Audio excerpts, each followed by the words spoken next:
Es regnet und regnet. Dieser Sommer ist eine echte Enttäuschung. Und das drückt nicht nur auf meine Stimmung, auch meinen Topfpflanzen auf der Terrasse geht es ziemlich schlecht. Die bekommen nämlich so viel Wasser ab, dass das Wasser unten gar nicht mehr ablaufen kann. Um dem Abhilfe zu schaffen, habe ich jetzt teilweise solche Holzleistchen unterlegt, aber das sieht einfach grauenhaft aus. Da muss eine bessere Lösung her. Auf in die Werkstatt!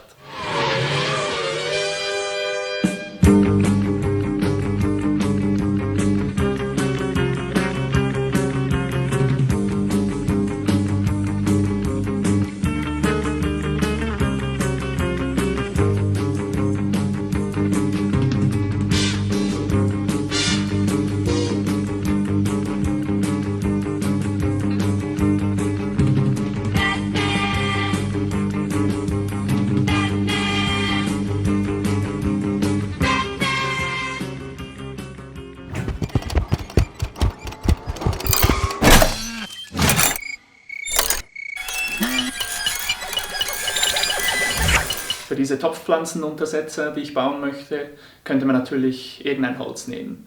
Bei den aktuellen Rohstoffpreisen, die wir haben, macht es für mich aber durchaus Sinn, solche Projekte genau aus diesem Material hier zu bauen. Das sind Einwegpaletten, die ich aus der Firma von meinem Bruder abgestaubt habe.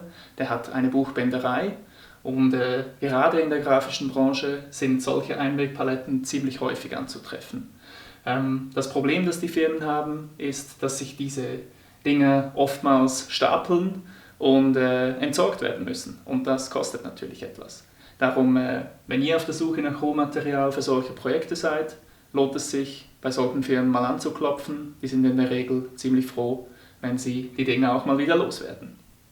Bevor wir daraus was zusägen, hobeln etc. können, ist zuerst viel Arbeit mit dem Brecheisen angesagt. Los geht's!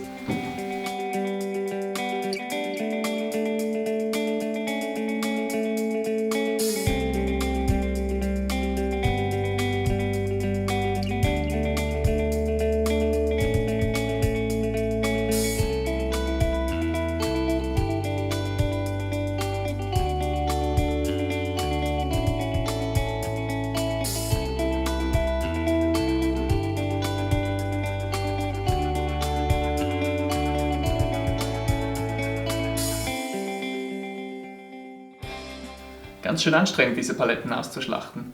Ich habe jetzt hier ein paar Holzleisten, das sollte mir reichen für etwa 2 von den Untersetzern, die ich bauen möchte. Und ich glaube, ich baue 2 Versionen. Die eine werde ich so ein bisschen rustikal halten, gar nicht hobeln groß, sondern nur schleifen und mit der Stichsäge dann rundsägen. Die andere Version mache ich ein bisschen schöner, das werde ich durch einen dicken Hobel jagen, diese Leisten. Und mit dem Fräszirkel, den ich mal gebaut habe, rundfräsen. Und ihr könnt mir dann in die Kommentare unten schreiben, welcher das euch besser gefällt.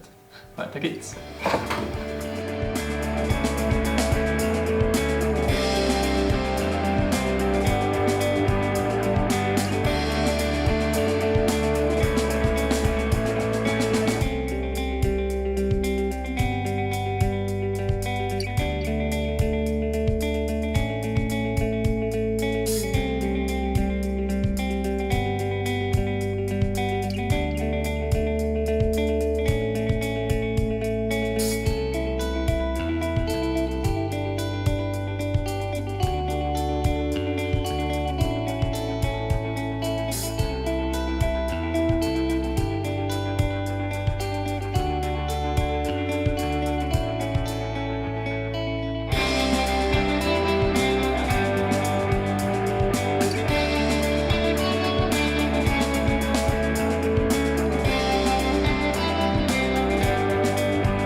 So, ich habe hier mal alles vorbereitet, damit ich den Kreis fräsen kann. Das Problem war ein bisschen, dass das Loch für meinen Fräszirkel, das ich benötige, genau hier in der Mitte, in der Rille sein müsste. Um das Problem zu umgehen, habe ich jetzt hier einfach ein Stück Multiplex, das ungefähr in der Höhe stimmt, reingelegt und mit Klebeband fixiert.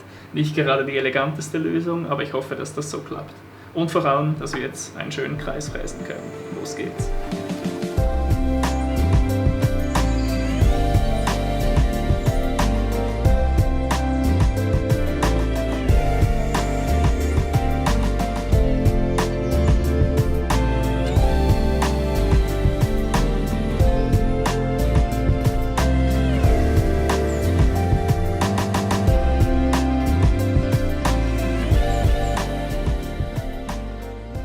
Hey, das hat doch ganz gut geklappt hier, die Fräsgeschichte.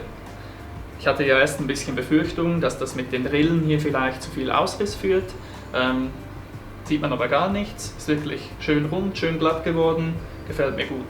Liegt vielleicht auch daran, dass ich jetzt für das Kreisfräsen solche Spiralnutfräser verwende. Nicht wie früher normale Nutfräser. Ich finde, das Ergebnis wird einfach viel besser. Viel Schweinerei hat es auch gegeben. Trotzdem bin ich zufrieden, wie das Ganze rausgekommen ist. Ich mache den jetzt noch ein bisschen hübsch, werde ihn noch einölen mit Teaköl für draußen und dann kümmern wir uns um die zweite Version, die wir ein bisschen rustikaler machen.